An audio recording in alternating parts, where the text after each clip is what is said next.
Assalamualaikum warahmatullahi wabarakatuh.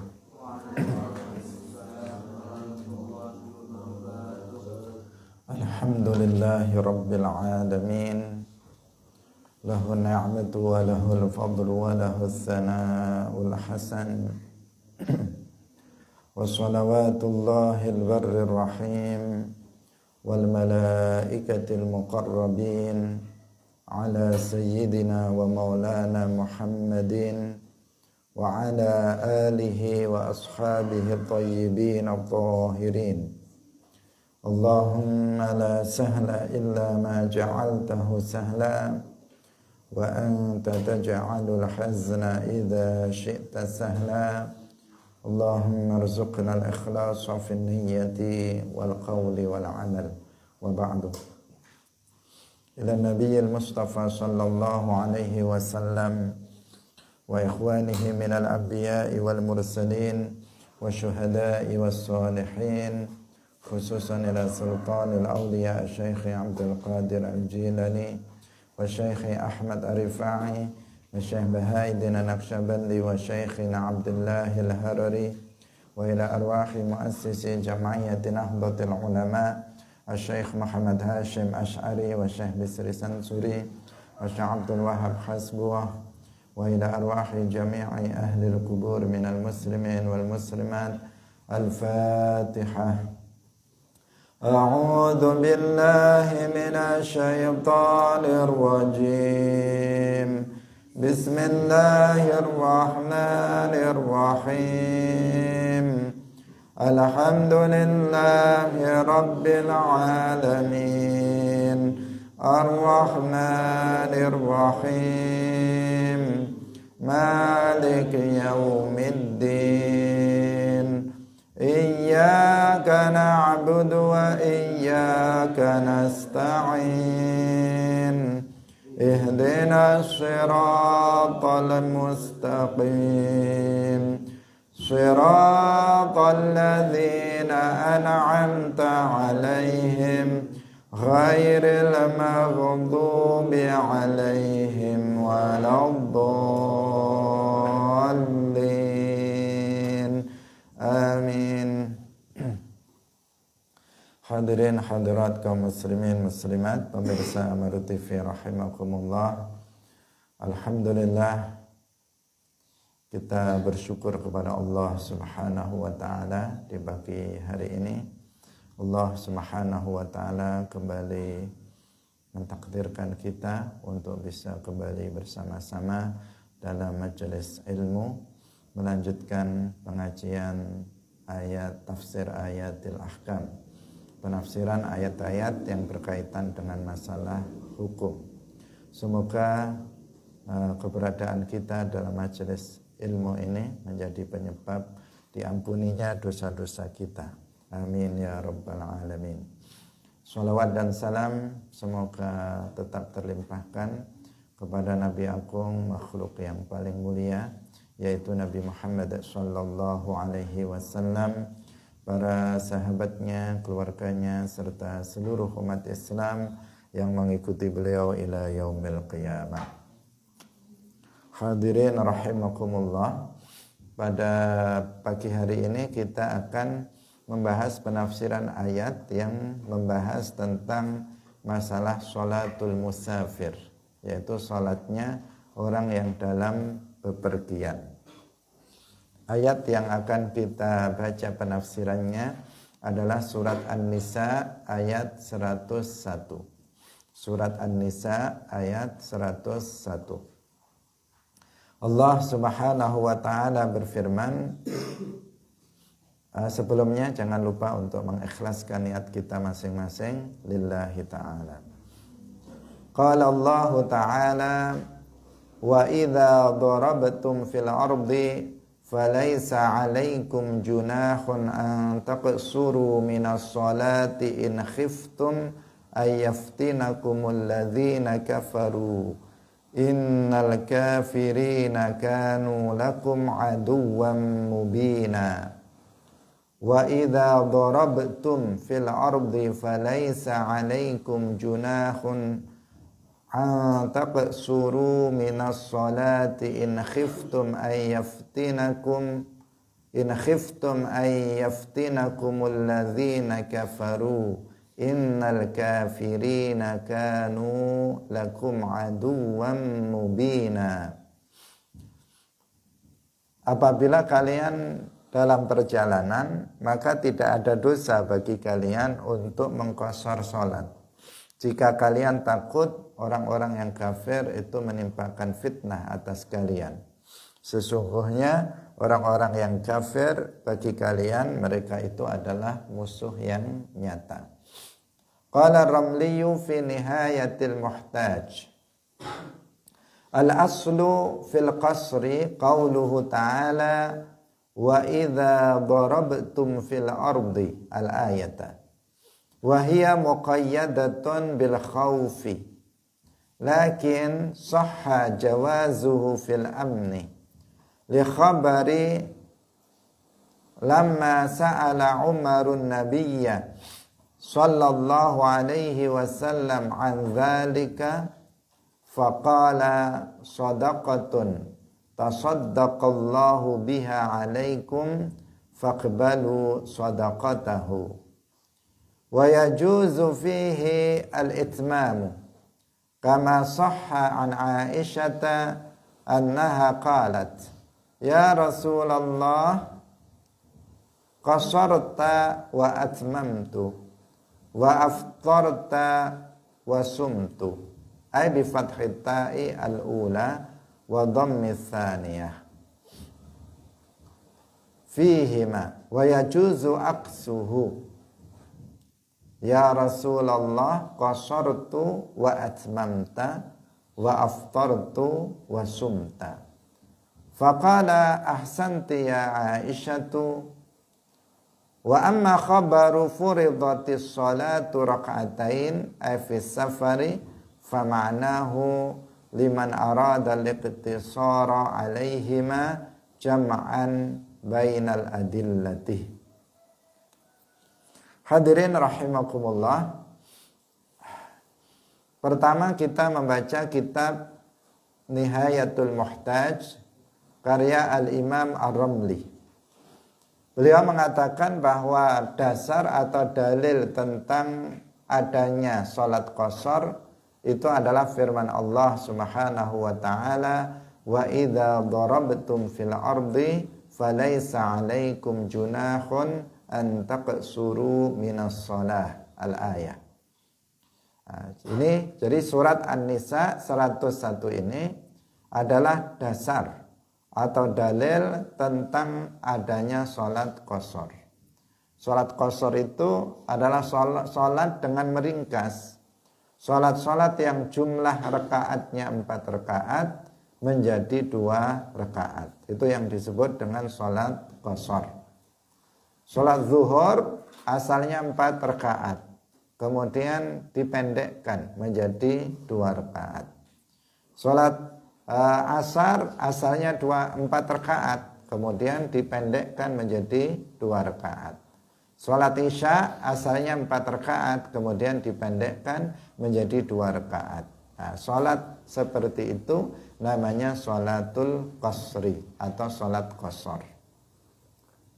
Kalau mengumpulkan di antara salat namanya salat jamak, yaitu melakukan salat di waktu salat yang lain.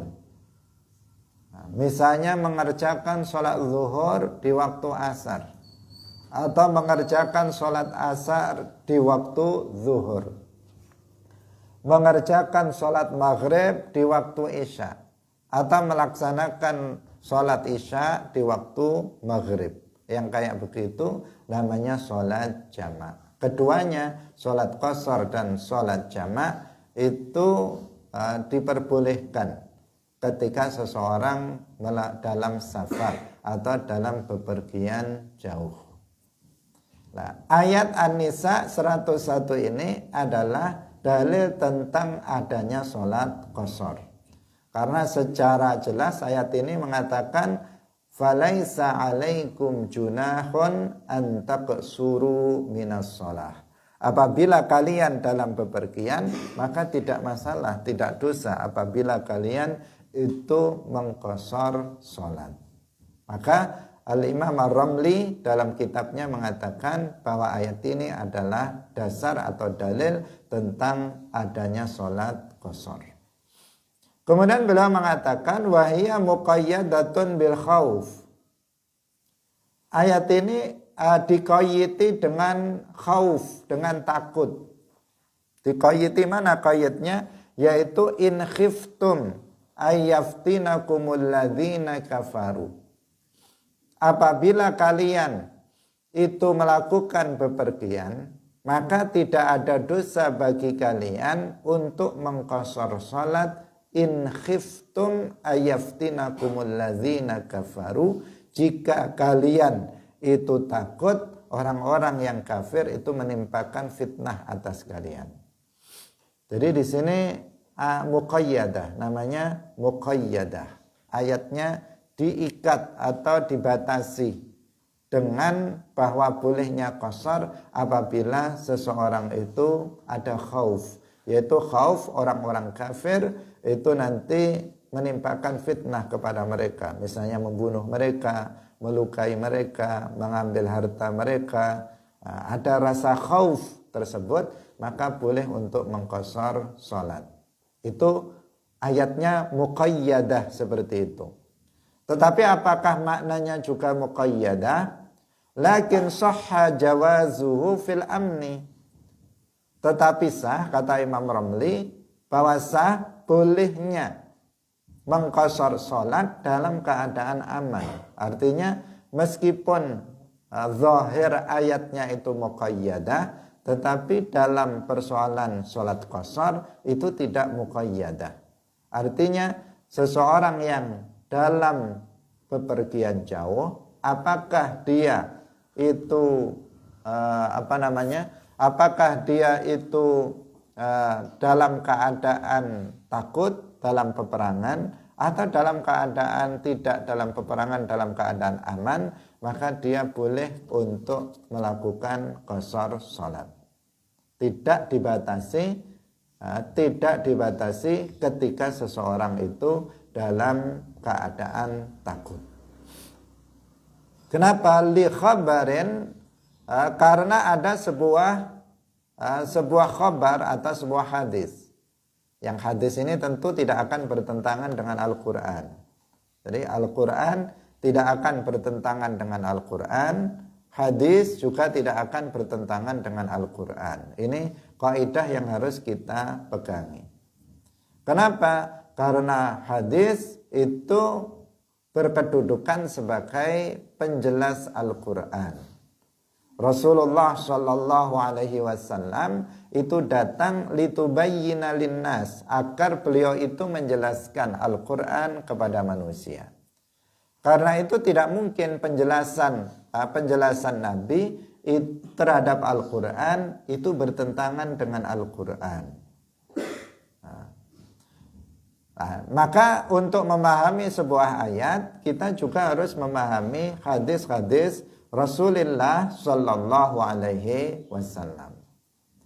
Dalam hal ini, dalam persoalan mengqashar salat, dalam ayatnya itu muqayyadah, ketika dalam keadaan takut terhadap orang-orang kafir, tetapi dalam hadis itu menunjukkan hal yang berbeda.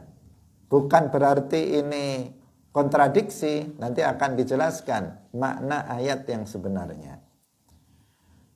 Yaitu sa'ala Umarun Nabiyya sallallahu alaihi wasallam an dzalika. Bahwa Umar itu bertanya kepada Nabi sallallahu alaihi wasallam tentang masalah qashar salat ini. Faqala, kemudian Nabi bersabda, shadaqatun tasaddaqallahu biha alaikum faqbalu shadaqatahu. Salat qashar itu adalah sedekah yang telah Allah sedekahkan kepada kalian, maka terimalah sedekah Allah itu. Jadi qashar itu adalah merupakan sedekah dari Allah untuk kalian, maka terimalah sedekah itu untuk kalian.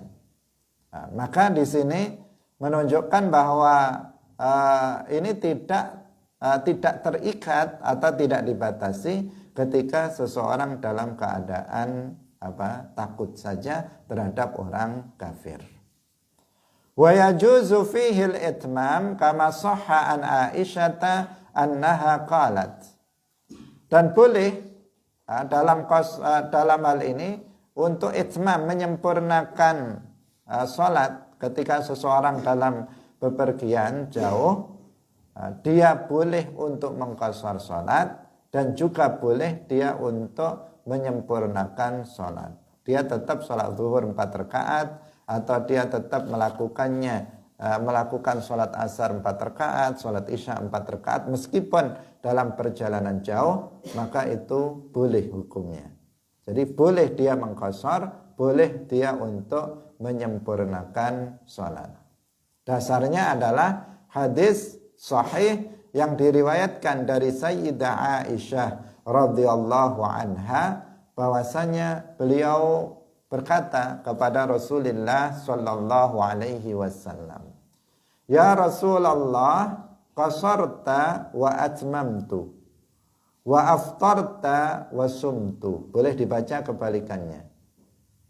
Ya Rasulullah, qasarta, engkau mengqashar salat, wa atmamtu, sedangkan aku menyempurnakan salat. Wa aftarta, engkau berbuka puasa, tidak berpuasa. Wa sumtu, sedangkan aku itu berpuasa. Boleh dibaca kebalikannya. Ya Rasulullah, qasartu wa atmamta. Wahai Rasulullah, aku mengqashar salat. Ini dalam perjalanan, dalam bepergian jauh. Sayyidah Aisyah mengatakan, wahai Rasulullah, engkau mengqashar salat sedangkan aku menyempurnakan salat. Atau bisa dibalik, aku mengqashar salat sedangkan engkau menyempurnakan salat. Engkau berbuka puasa, dalam perjalanan engkau tidak puasa sedangkan aku berpuasa. Atau dibalik, engkau berpuasa sedangkan aku itu tidak berpuasa. Harokatnya bisa dibalik. Ini ketika dalam safar. Kemudian apa jawaban Nabi? Ahsanti ya Aisyah. Ahsanti ya Aisyah. Artinya bagus. Beliau tidak menyalahkan apa yang dilakukan oleh Sayyidah Aisyah yang berbeda dengan apa yang dilakukan oleh Nabi. Nabi itu mengqashar, tapi Aisyah tidak mengqashar. Nabi itu berbuka puasa dalam perjalanan, dalam bepergian jauh tidak berpuasa, tapi Aisyah tetap berpuasa. Nabi mengatakan ahsanti, bagus wahai Aisyah. Yang seperti itu menunjukkan bukan masalah. Berarti mengqashar salat dalam bepergian jauh itu bukan wajib. Menyempurnakan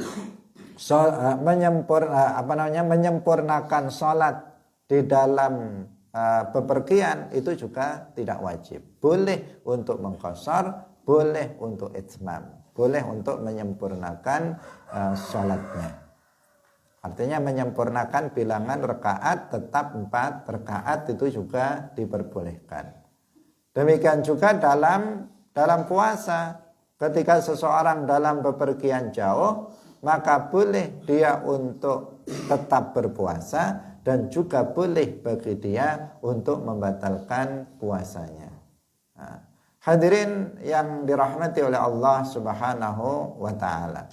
Hadis ini menunjukkan bahwa boleh itmam, boleh qashar ketika seseorang dalam bepergian jauh.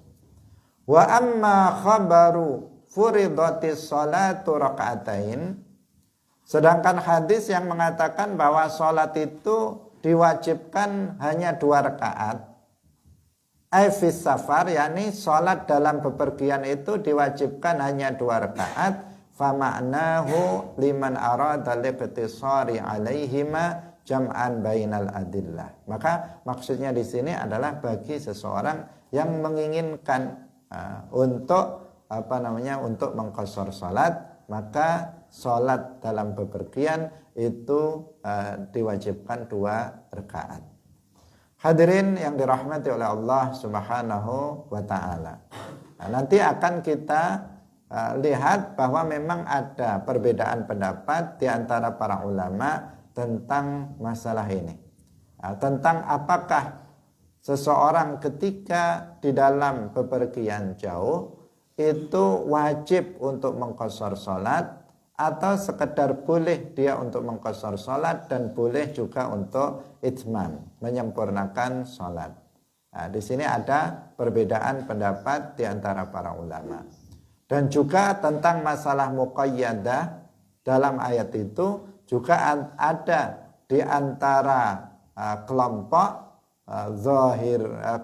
zahiriyah yang kemudian juga mensyaratkan adanya syarat khauf, yaitu takut terhadap fitnah orang-orang kafir untuk bisa mengqashar salat. Hadirin rahimakumullah. Nah, sekarang kita akan membaca tafsir An-Nasafi. Yang ini bermadhab Hanafi. Nanti, meskipun Hanafi, tetapi beliau sering juga menyebut pendapat dari Al-Imam Asy-Syafi'i. Yang ini nanti akan menunjukkan, memberikan gambaran kepada kita khilaf di antara Syafi'iyah dan Hanafiyah. Perbedaan pendapat di antara mazhab Hanafi dan mazhab Syafi'i tentang masalah qashar salat ini. Qala an-Nasafiyyu fi tafsirihi wa idza darabtum fil ardi safartum fiha fadarbu fil ardi huwa safar. Fa idza darabtum fil ardi artinya ketika kalian itu dalam bepergian. Jadi ad-darbu fil ardi itu artinya adalah as-safar. Jadi kata daraba yadribu itu tidak hanya memiliki satu makna. Kalau makna dasar yang biasa kita hafal, yang baru belajar bahasa Arab, daraba yadribu artinya apa? Memukul. Nah, memukul. Sehingga kalau ini diartikan secara harfiah, dia akan mengatakan wa idza darabtum fil ardi, apabila kalian memukul di bumi. Nah, akan seperti itu. Wa idza darabtum fil ardi, apabila kalian memukul di bumi. Maka tidak ada dosa bagi kalian untuk mengqashar salat. Jadi kalau kamu memukul di bumi ini, maka kamu boleh untuk mengqashar. Makna zahirnya seperti itu.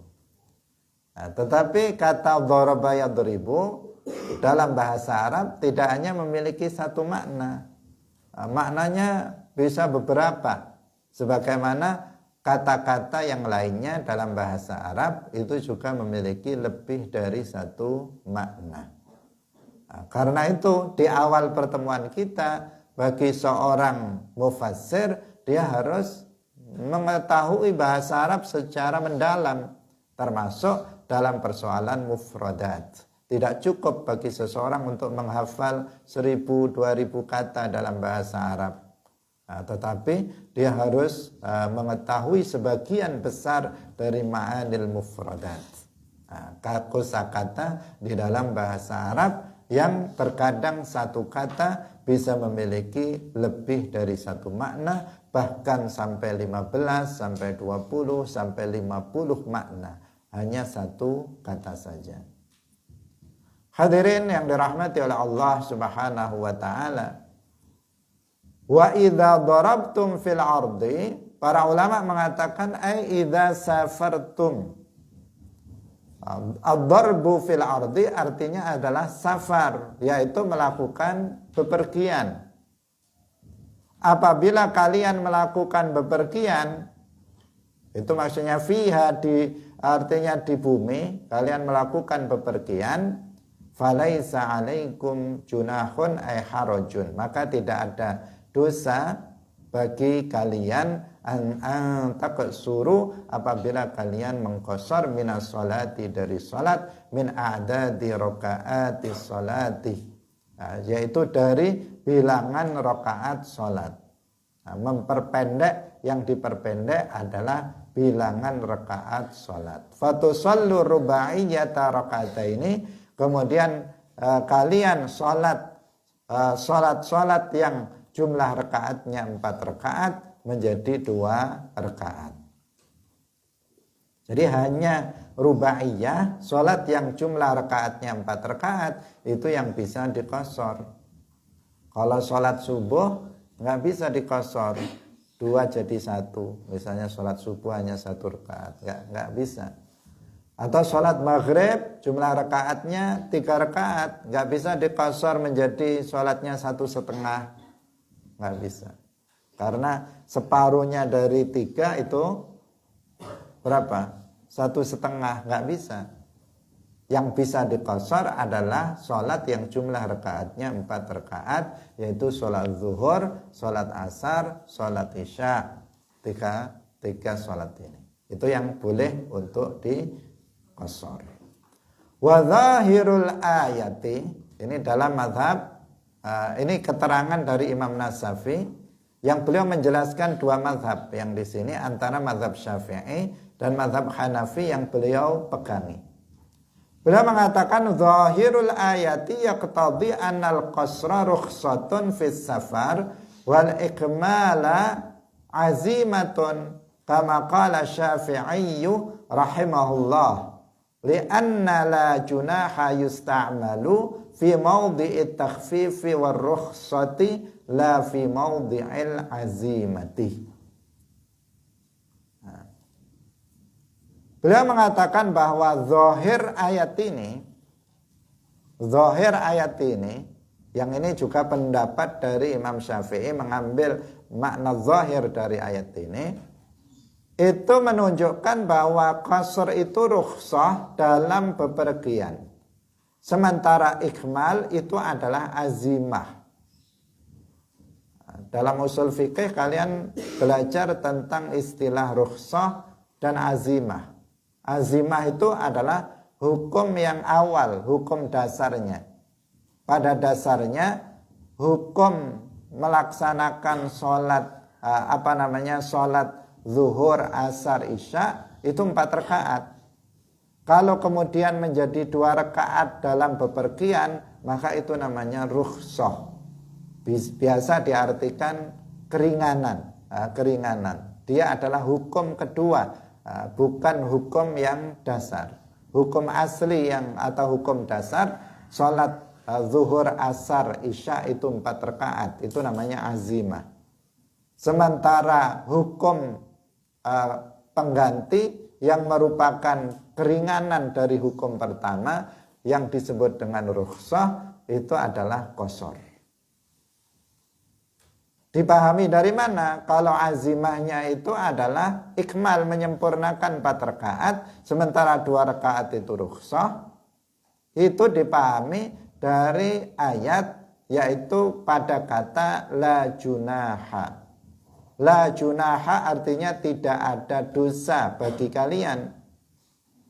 Ketika dikatakan falaisa alaikum junahun, tidak ada dosa bagi kalian untuk mengqashar. Kata ini tidak ada dosa bagi kalian untuk mengqashar, itu menunjukkan bahwa aslinya itu 4 rakaat. Tapi jika kalian mengqasharnya menjadi 2 rakaat, maka kalian nggak dosa. Berarti yang aslinya, azimahnya itu ikmal, menyempurnakan 4 rakaat. Sedangkan 2 rakaat itu adalah rukhsahnya, itu adalah keringanannya, itu adalah qasar, yaitu mengerjakannya menjadi 2 rakaat. Kata-kata la junaha, falaisa alaikum junahun, tidak ada dosa atas kalian jika mengqashar. Kata-kata ini digunakan untuk rukhsah, untuk keringanan. Keringanan itu berarti asalnya agak berat kemudian diringankan. Asalnya itu azimah menjadi rukhsah. Itu menggunakan kata falaisa alaikum junahun atau la junaha. Ini adalah juga pendapat yang dibuat pegangan dalam mazhab Syafi'i. bahwa mengqashar sholat ketika seseorang dalam bepergian jauh ini adalah rukhsah, bukan azimah. Nah, hukum dasarnya apa? Adalah itmam atau ikmal, menyempurnakan rakaat sholat 4 rakaat. Ini hukum yang dasar yang disebut azimah. Tetapi kemudian ada rukhsah, ada keringanan, ada peringanan menjadi boleh dilakukan 2 rakaat ketika seseorang dalam perjalanan. Maka qashar ini adalah rukhsah.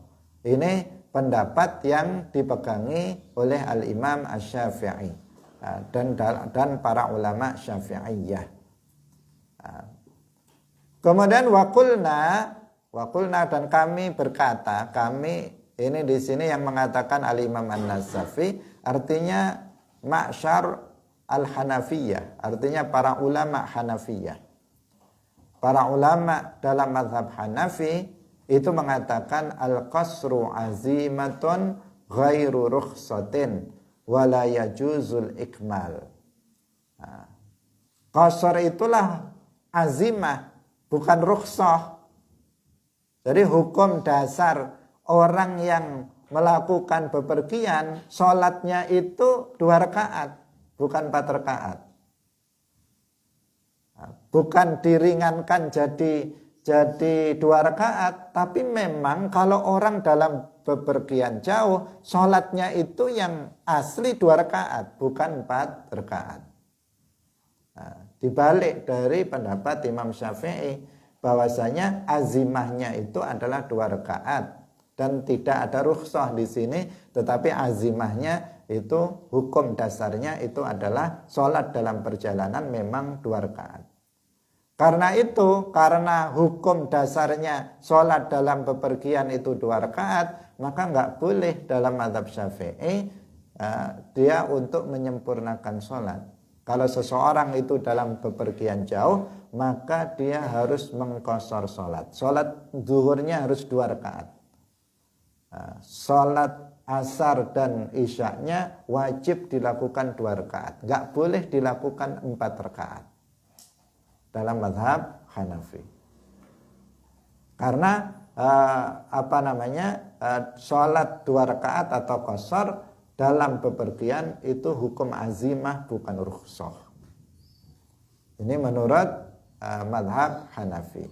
Berbeda dengan mazhab Syafi'i yang mengatakan qashar itu rukhsah, keringanannya 2 rakaat. Maka karena dan sedangkan hukum dasarnya adalah ikmal, menyempurnakan 4 rakaat. Maka boleh seseorang ketika dalam bepergian untuk menyempurnakan sholatnya tetap 4 rakaat dan juga boleh untuk mengqashar sholat. Itu dalam mazhab Syafi'i yang biasa kita anut. Tapi kalau dalam mazhab Hanafi justru dibalik, hukum azimahnya itu adalah sholat qashar. Sehingga nggak boleh seseorang yang melakukan bepergian jauh untuk menyempurnakan sholat 4 rakaat. Harus 2 rakaat. Sholatnya untuk sholat zuhur, asar, dan isya itu harus 2 rakaat. Tentu pendapat ini juga memiliki dasar. Pendapat Imam Abu Hanifah ini tentu memiliki dasar. Liqauli Umar, dasarnya Imam Abu Hanifah yang mengatakan bahwa qashar itu azimah bukan rukhsah adalah perkataan Sayyiduna Umar radhiyallahu anhu. Beliau mengatakan sholatus safar raka'atani tamamun ghaira qasrin ala lisani nabiyyikum sallallahu alaihi wasallam. Sholat safar, sholat dalam bepergian itu 2 rakaat. Kata siapa? Sayyiduna Umar. Sholatus safar, sholat dalam perjalanan itu 2 rakaat. Dan itu tamamun, itu sempurna, itu sudah sempurna. 2 rakaat itu sempurna. Bukan qashar itu bukan qashar. Qashar itu kan memendekkan. Tetapi menurut Sayyiduna Umar mengatakan sholat dalam bepergian itu ya memang 2 rakaat itu bukan dipendekkan. Ya memang sholatnya itu kalau dalam bepergian ya memang 2 rakaat itu. Bukan asalnya 4 dijadikan 2, tapi memang sholat dalam bepergian itu ya memang 2 rakaat itu. Itu sudah azimah, itu bukan qasar. Ala lisani nabiyyikum, dan ini berdasarkan penjelasan Nabi kalian sallallahu alaihi wasallam. Kata Sayyidina Umar yang dijadikan sebagai dalil oleh Imam Abu Hanifah tentang bahwa sholatus safar itu 2 rakaat dan itu adalah azimah bukan rukhsah. Wa ammal ayatu faka'annahum aliful itmam fakanu madzinatan li ayakhtura bibalihim anna alaihim nuqsanan fil qasr fanafa'anhum al-junaha litatiba anfusuhum bil qasri wa yatma'innu ilaihi. Sedangkan dalam ayat itu kan dikatakan falaisa alaikum junahun an taqsuru minas shalah. Kenapa kok ada kata-kata itu? Kalau memang azimahnya itu 2 rakaat, semestinya kan nggak ada kata-kata itu. Tadi Imam Syafi'i mengambil makna zahir dari ayat itu ketika dikatakan falaisa alaikum junahun an taqsuru, menunjukkan bahwa qasr ini rukhsah. Asalnya itu adalah 4 rakaat, tapi jika kamu melakukannya 2 rakaat dalam bepergian nggak apa-apa. Itu berarti menunjukkan rukhsah. Nah, bagaimana jawaban dari Imam Abu Hanifah, para ulama Hanafiyah?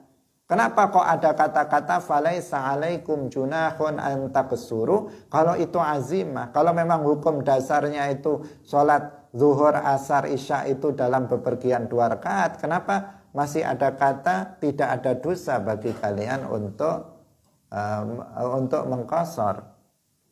Jawaban dari mereka para ulama Hanafiyah agar hati mereka itu tenang, agar hati mereka yang melakukan bepergian ketika dia melakukan sholat 2 rakaat, sholat zuhur, asar, isya 2 rakaat, agar hati mereka itu tenang. Kenapa kok nggak tenang? Karena secara umum hati orang yang bepergian, orang yang bepergian itu yang sudah terbiasa bagi mereka itu kan menyempurnakan sholat. Karena orang itu kan lebih sering berada di rumah daripada dalam bepergian. Pada umumnya begitu. Lebih sering berada di rumah daripada bepergian. Sehingga sholat yang biasa mereka lakukan itu kalau sholat zuhur, sholat asar, dan sholat isya itu yang 4 rakaat. Maka ketika mereka sholat zuhur, asar, isya 4 rakaat itu sudah nyaman bagi mereka. Maka ketika mereka kemudian dalam bepergian kok melakukan 2 rakaat, itu ada sesuatu yang terasa kurang atas diri mereka. Kayak ada yang kurang gitu. Wong 4 rakaat kok saya melakukannya 2 rakaat. Nah, agar hati mereka tenang dengan apa yang mereka lakukan, padahal memang seperti itu dalam mazhab Hanafi, memang sholatnya dalam safar itu 2 rakaat untuk sholat zuhur, asar, dan isya, agar mereka tidak merasa bersalah, maka kemudian dalam ayat disebut falaisa alaikum junahun an taqsuru. Itu penjelasannya. Bisa difahami? Jadi para ulama tentu bisa menjelaskan di antara 2 pendapat ini. Sama-sama dalam ayatnya ada falaisa alaikum junahun an taqsuru, tetapi yang satu ini menunjukkan bahwasanya itmam itu azimah, sedangkan qasar itu rukhsah. Yang satu, yang dalam mazhab Hanafi enggak. Yang azimah itu adalah qasarnya itu. Sementara di sini enggak ada rukhsah. Memang asli orang dalam bepergian jauh sholatnya zuhur, asar, isya 2 rakaat. Azimah itu. Nah, bagaimana dengan falaisa alaikum junahun an taqsuru minas shalah?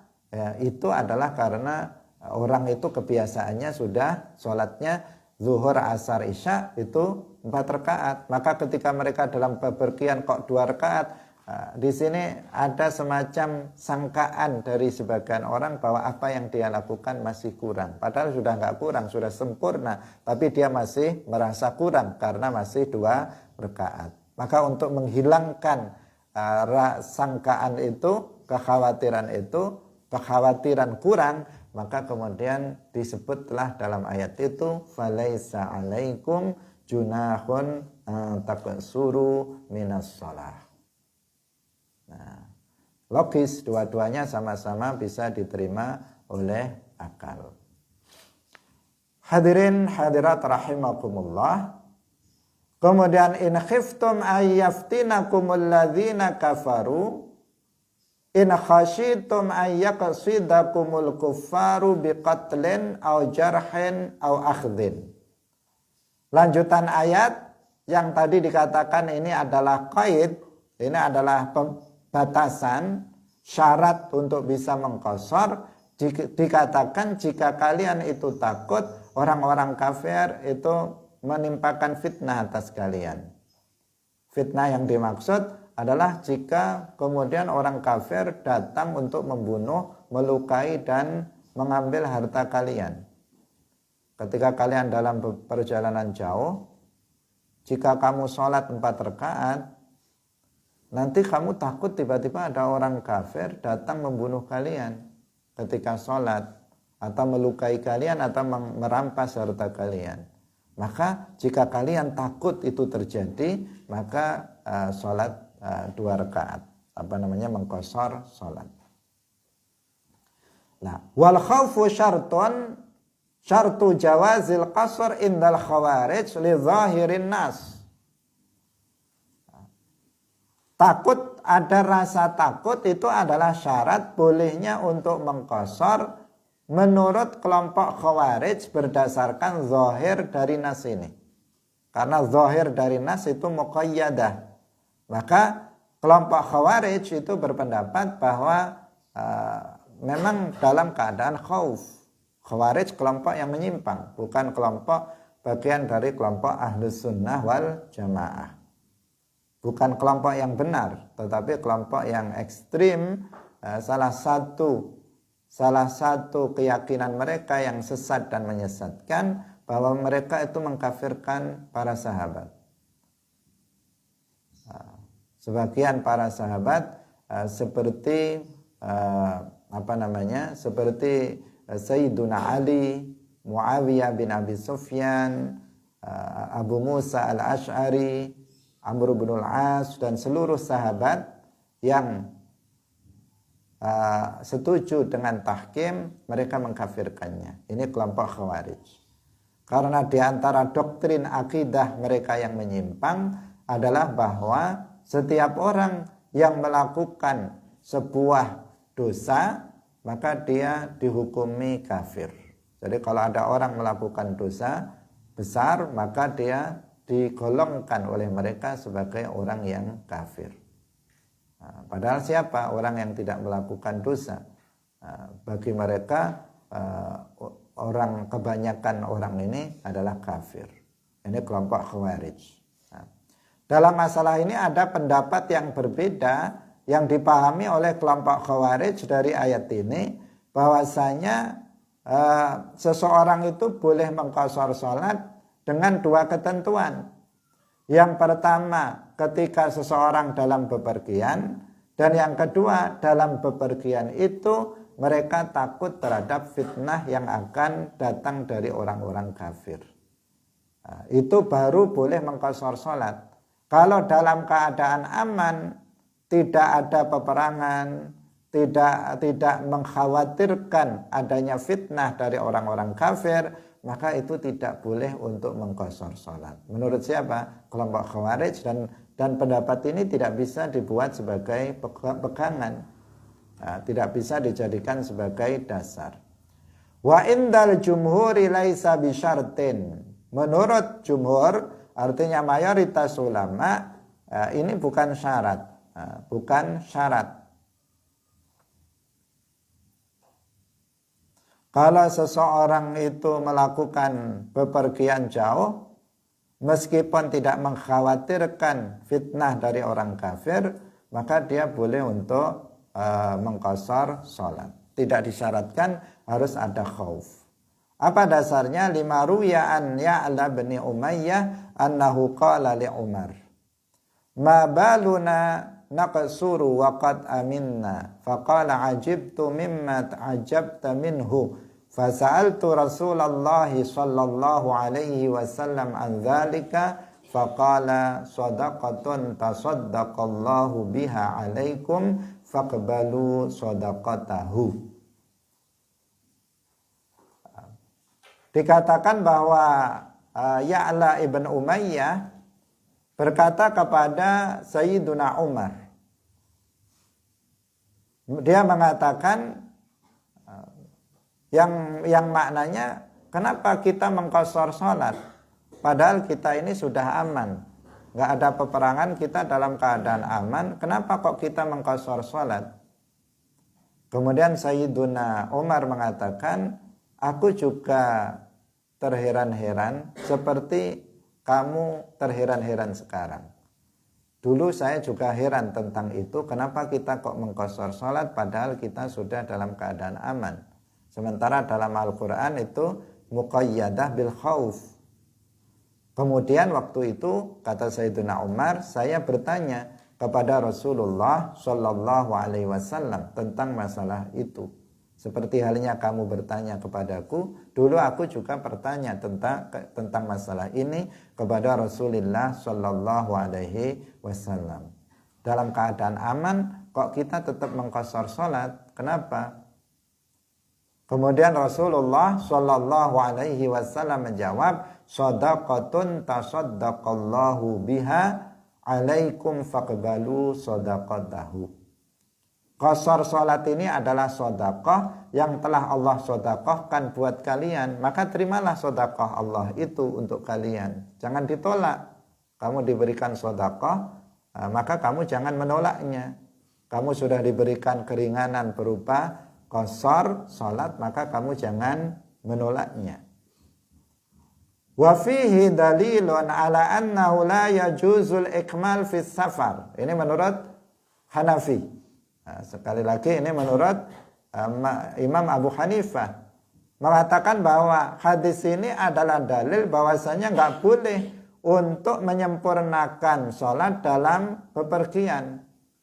Wong Allah sudah memberikan sedekah kalian berupa qashar sholat, kok kalian malah nggak mau mengqashar sholat, maunya menyempurnakan sholat. Itu kan namanya nggak mau menerima sedekah dari Allah, tetapi dia menolaknya. Sedangkan Nabi mengatakan faqbalu sadaqatahu, terimalah sedekah Allah berupa qashar salat. Berdasarkan hadis ini kemudian Imam Abu Hanifah mengatakan wajib untuk mengqashar salat ketika seseorang dalam bepergian, nggak boleh dia salat 4 rakaat.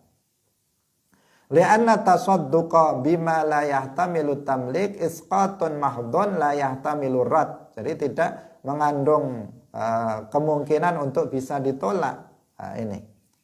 Wa in kana al-mutasaddiqu mimman la talzamu ta'atuhu kawaliyil qisas idza afa. Faman talzamuhu ta'atuhu aula. Apalagi yang yang memerintahkan di sini, yang bersedekah, yang tasadduq itu adalah zat yang wajib kita untuk mentaatinya, maka kita wajib untuk menerimanya menurut Imam Abu Hanifah.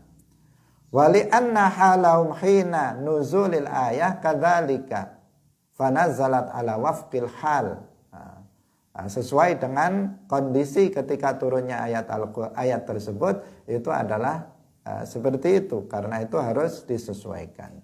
Wa huwa kaqaulihi in aradna tahassunan daliluhu qira'atu Abdillah minas salati ayaftinakum ay li alla yaftinakum ala anna al murada bil ayah qasrul ahwal wa huwa ayyumi'a ala dabbati 'indal khawfi aw yukhaffifa al qira'ah war ruku'a was sujuda wat tasbiha kama ruya an ibni Abbas radhiyallahu anhuma innal kafirina kanu lakum aduwwan mubina fataharrazu anhum.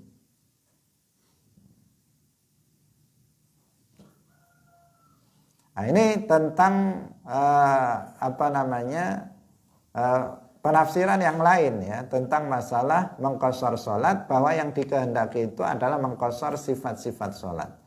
Ini hal yang berbeda dalam penafsiran tentang masalah qashar. Jadi ada yang memaknai qashar di sini adalah memendekkan sifat-sifat salatnya, bukan memendekkan rakaat salat, yaitu ketika seseorang dalam keadaan berada di atas binatang tunggangannya dalam keadaan khauf, dalam keadaan takut. Artinya ini sebagian ulama mengartikannya dalam sholatul khauf itu untuk memendekkan, misalnya rukuknya, sujudnya, tasbihnya, itu yang atau bacaannya itu yang dipendekkan, bukan jumlah rakaatnya. Kemudian juga para ulama seperti yang dijelaskan oleh Al-Imam As-Suyuti dalam kitab Al-Itqan, ayat ini terkait dengan masalah khauf dan tidak khauf, karena kalau yang mensyaratkan adanya khauf tadi itu pendapat Khawarij. Kalau jumhur para ulama, meskipun ayatnya itu ada in khiftum, tetapi sebenarnya itu seperti yang dijelaskan oleh Al-Imam As-Suyuti dalam kitab Al-Itqan, itu namanya Al-Mausulul Mafsul. Al-Mausulul Mafsul. Jadi meskipun dalam ayat itu disambung, tetapi itu sebenarnya terpisah. Permasalahannya adalah dua permasalahan yang berbeda. Seakan-akan ada penggabungan dalam ayat itu, tetapi sebenarnya ini berbicara dalam permasalahan yang berbeda. Jadi kalau yang depan itu adalah bicara tentang qashar dalam safar, sementara in khiftum ayaftinakumul ladzina kafaru itu adalah berbicara tentang sholatul khauf dalam peperangan. Nah, ini jelinya. Artinya jelinya yang menunjukkan kepada kita bahwa memahami Al-Quran itu tidak mudah. Bahkan ada yang disebut dengan apa tadi? Al-Mausulul Mafsul. Sebuah istilah. Al-Mausulul Mafsul, dalam ayat itu disebutkan secara bersambung, tetapi sebenarnya temanya sudah berbeda. Bahkan ini disebutkan dalam satu ayat, yaitu surat An-Nisa 101.